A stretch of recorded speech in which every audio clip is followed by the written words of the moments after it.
As a regional airline pilot, one of the most common things you'll do is depart a major hub, fly to an outstation, and return to the hub on board the same aircraft with the same crew. It's called a turn, and when you're doing a turn at an outstation, you might just have 20 or 30 minutes to deplane passengers, program for the next flight, reboard, and depart on time. There's a lot that goes into making this happen efficiently, so in this video, I'll show you some of the steps that we make as pilots to prepare for departure.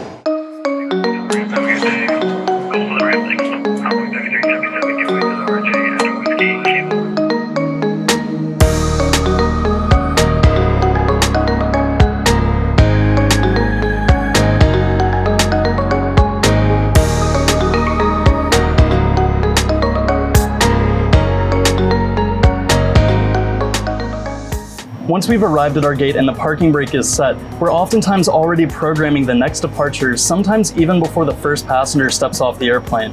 The very first thing I do is turn on my iPad's cellular data so that I can access our company crew application so that I can confirm that I'm fit for duty for the next flight and download the next flight's release.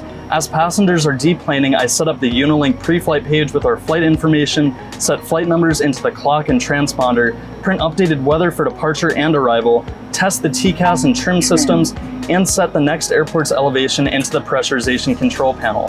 By then, usually the last passengers are getting off the airplane, and I'll follow the last passengers out to complete my post-flight walk-around. After every flight, we're required to complete a post-flight inspection of the airplane, and as the first officer, that's almost always my responsibility. The post-flight walk-around is a very general visual inspection for things like making sure that the aircraft chocks are in place, that the landing gear is in good condition, that there's no leaks, that all of the service and access panels are closed, that there's no damage to the airplane or bird strikes, and that there's no FOD on the ramp. It's a very quick inspection, and it's something that we do between every flight.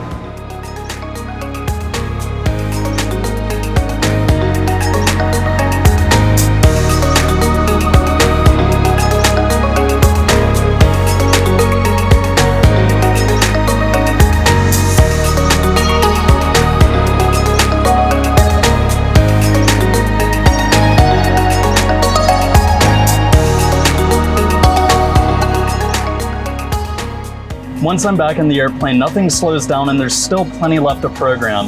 Either the captain or myself will begin entering our filed route clearance into the FMS, which is our navigation database. And then we'll go ahead and call for a clearance or print it if it's available through ACARS.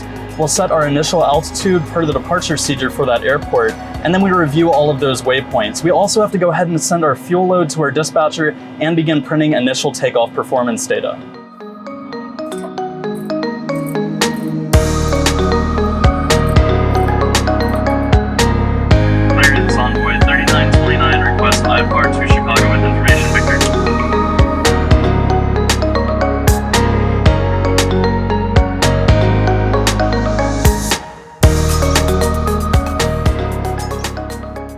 Let's take a second to talk about what a flight release is. It's a document sent to us by dispatch, and it contains almost every piece of information that you could possibly need for a flight. Like many airlines, we can download an electronic version of our flight release directly to our iPads at Envoy.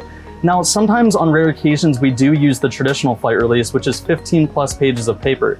They contain the same information regardless. And as I said before, the flight release really does contain tons of information that's useful. Everything from filed altitudes and speeds, fuel planning, route planning, weather NOTAMs, takeoff performance, all sorts of things are inside the flight release. It's one of our most important resources that we have on the flight deck.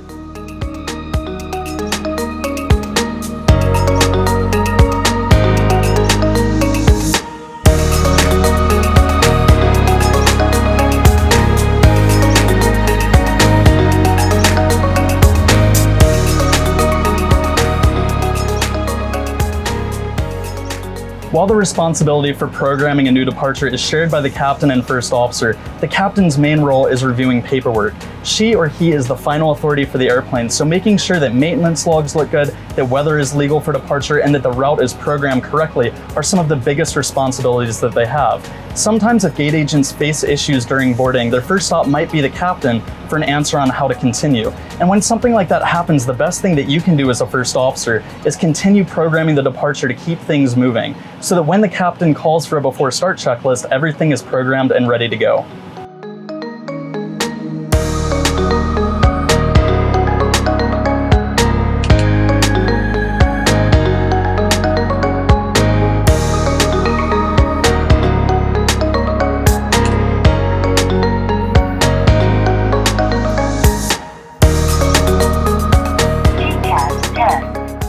We usually rotate flight legs, so whoever's turn it is to fly will give a before takeoff briefing to the other pilot, covering all of the normal items like expected taxi route, takeoff configuration, rejected takeoff criteria, en route weather, and any specific concerns for the flight.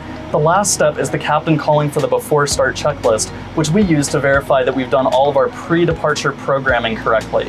And after all that work, now it's just a matter of waiting. Usually around 10 minutes prior to scheduled departure time, the flight will officially be closed out, and we're waiting to receive 2 documents over ACARS, an electronic weight and balance report and a takeoff performance closeout report. Both of these documents are extremely important, and we compare the numbers between the 2 of them. We also compare the flight attendant seating chart for passengers in the back to the electronic weight and balance to make sure all of the numbers match. If the numbers match, the captain will turn around and say good to close, at which point the gate agent will go ahead and remove the jet bridge from the aircraft and the flight attendant will close the door.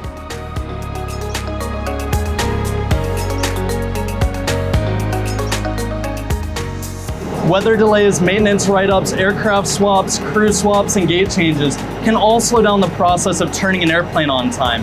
And when you think about it, it's really amazing how every person working around the airplane plays an individual role in making that on-time departure happen. Flight attendants, ramp agents, gate agents, fuelers, caterers, and cleaners all have a job, and it happens simultaneously. And now you know just a little bit more about what we're doing as pilots to get the front end of the airplane ready for departure.